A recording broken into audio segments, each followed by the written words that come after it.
সেনাপ্রধানের নেতৃত্বে এক বিরল দৃশ্য, সেনাবাহিনীর অ্যাকশন শুরু হয়ে গেছে। বিএনপি ধরা খাওয়া শুরু করেছে। বিএনপি পালানোর জায়গা পাবে না। নির্বাচনের আগেই বিএনপির মুখ উন্মোচিত হচ্ছে। বিএনপি যে সন্ত্রাস, বিএনপি যে অস্ত্রবাজ, বিএনপি যে অস্ত্র দিয়ে ভোট ডাকাতি করতে চায়, অস্ত্রের ভয় দেখিয়ে জনগণকে নিবৃত্ত করতে চায়, জাতির সামনে স্পষ্ট হচ্ছে। বিএনপি সন্ত্রাসীদের সেনাবাহিনী গ্রেপ্তার করা শুরু করেছে। যৌথ বাহিনীর অভিযান চলছে দেশের বিভিন্ন জায়গায়। দর্শক, বাস্তবতা হচ্ছে যে যদি প্রকৃত সন্ত্রাসীদের ধরা শুরু করে, বিএনপি আর খুঁজে পাওয়া যাবে না। এগুলো বেশিরভাগই সন্ত্রাসী।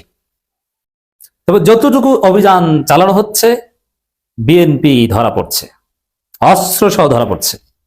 দর্শক দর্শক প্রথমে সেনাপ্রধানের একটা নির্দেশনার কথা বলি। সেনাপ্রধান জরুরি ভিত্তিতে নির্দেশনা দিয়েছে পুরো সেনাবাহিনীকে যে নিরপেক্ষভাবে দায়িত্ব পালন করতে হবে। এবং আমরা বিশ্বাস করি সেনাবাহিনীর কিছু অফিসার ভারতপন্থী হলো জুনিয়র অফিসাররা যারা মাঠে দায়িত্ব পালন করবেন, এরা নিরপেক্ষ, এদের মধ্যে পেশাদারিত্ব আছে। সেই জায়গায় সেনাপ্রধানের যে নির্দেশ যে নিরপেক্ষভাবে দায়িত্ব পালন করতে হবে, এটা তাৎপর্যপূর্ণ। কিন্তু সেনাবাহিনীকে উল্টাপাল্টা বা ভিতর থেকে তথ্য লিক করা, কচুগাতি সাংবাদিককে তথ্য দেওয়া, এগুলো কিছু দুষ্কৃতিকারী কর্মকর্তা করে। কিন্তু ওভারঅল মাঠে যারা কাজ করে তারা কিন্তু পেশাদার। দর্শক, আমরা দেখতে এই নির্দেশনা দিয়েছেন। আমরা এছাড়া দেখতে পাচ্ছি যে আসন্ন ত্রয়োদশ জাতীয় সংসদ নির্বাচন ও গণভোট 2026 উপলক্ষে জাতীয় স্টেডিয়াম গুলিস্তানে অবস্থিত সেনা ক্যাম্প পরিদর্শন ও মোতায়েনকৃত সেনা সদস্যদের কার্যক্রম সরজমিনে পর্যবেক্ষণ ও প্রয়োজনীয় দিক নির্দেশনা প্রদান করেন সেনাবাহিনী প্রধান জেনারেল ওয়াকারুজ্জামান।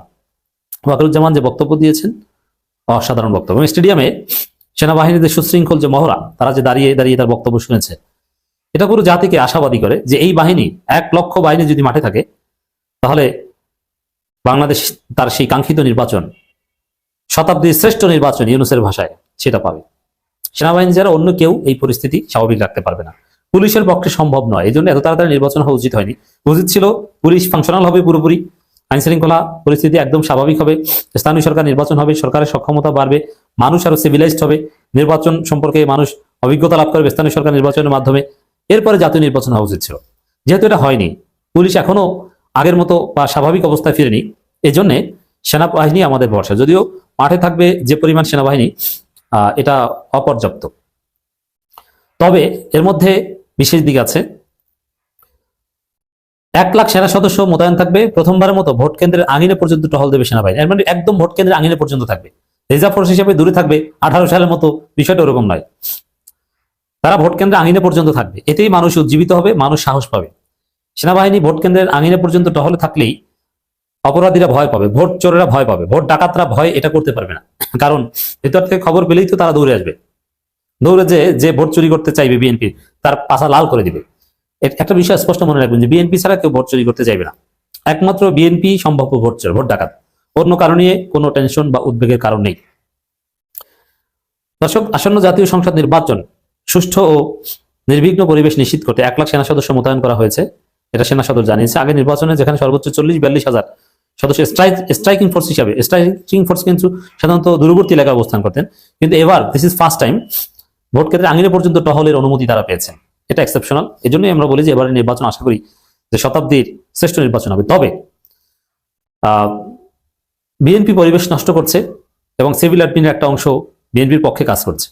কিন্তু সব ছাপিয়ে সেনাবাহিনীর দৃঢ়তায় আমরা বিশ্বাস করতে চাই একটা সুষ্ঠু নির্বাচন হবে। এবং সেনাবাহিনী যে নিরপেক্ষ, সেনাবাহিনী যে আসলে ওভারঅল পক্ষপাত করে না, এটা প্রমাণ এই আলোচনায় আমি দেখাবো।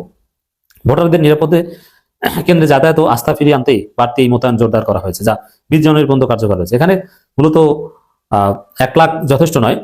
সবচেয়ে পারফেক্ট হতো প্রত্যেক কেন্দ্রে যদি 5 জন করে সেনাবাহিনী দেওয়া যেত, যেটা জামাতের দাবি ছিল, এনসিপিরও এরকম দাবি ছিল, তাহলে সম্ভব ছিল।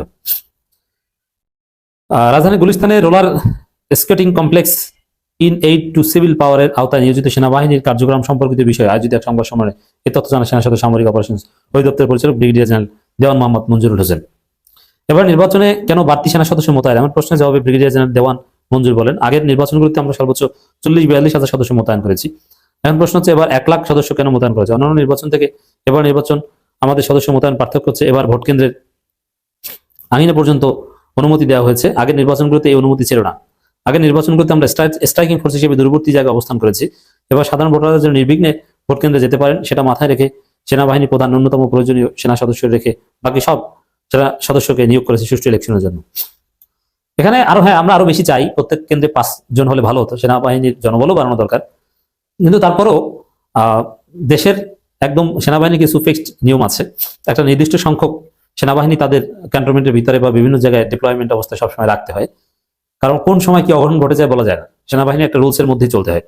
তিনি বলেন যে কারণে আমরা চেষ্টা করছি আমাদের যে প্রয়োজনীয় যানবাহন অপ্রতুল, আমরা অসামরিক প্রশাসনের কাছে সাহায্য চেয়েছি যেন তারা রিকুইজিশন করে আমাদের গাড়ি দেয়, সেটাও এখনো দিতে পারছে না। তার ওভারঅল ত্রুটি বিচ্যুতি আছে। আমরা গাড়ি হায়ার করে হলে সেনা সদস্যরা যাতে টহল দিতে পারে সেই ব্যবস্থা করা হচ্ছে। সেনা সদস্যরা প্রস্তুত এটার জন্য অক্লান্ত পরিশ্রম করছেন, দিন রাত টহল পরিচালনা করছেন শুধু ভোটারদের আস্থার জায়গাটা ফিরে আনার জন্য। এগুলো সব সুখবর, এগুলো বিএনপির জন্য কান্নার খবর, কারণ বিএনপি চায় ভোট চুরি করতে। দর্শক, এবার আসেন, সেনাবাহিনীর অ্যাকশন কিন্তু শুরু হয়ে গেছে। বিএনপি নেতার ব্রিক্সফিল্ড থেকে ব্রিকফিল্ড অস্ত্রের কারখানা, ম্যানেজার সহ আটক 2। এর মানে বিএনপি শুধু অস্ত্র রাখে তা না, অস্ত্রের কারখানা আছে বিএনপির। তারা বাংলাদেশে প্রায় 232 জন নিজেরা নিজেদেরকে হত্যা করেছে অস্ত্র ছাড়া। অতএব বিএনপি একটা সন্ত্রাসী সংগঠন, সেনাবাহিনী তাদের কোমর ভেঙে দেবে আমরা বিশ্বাস করতে চাই।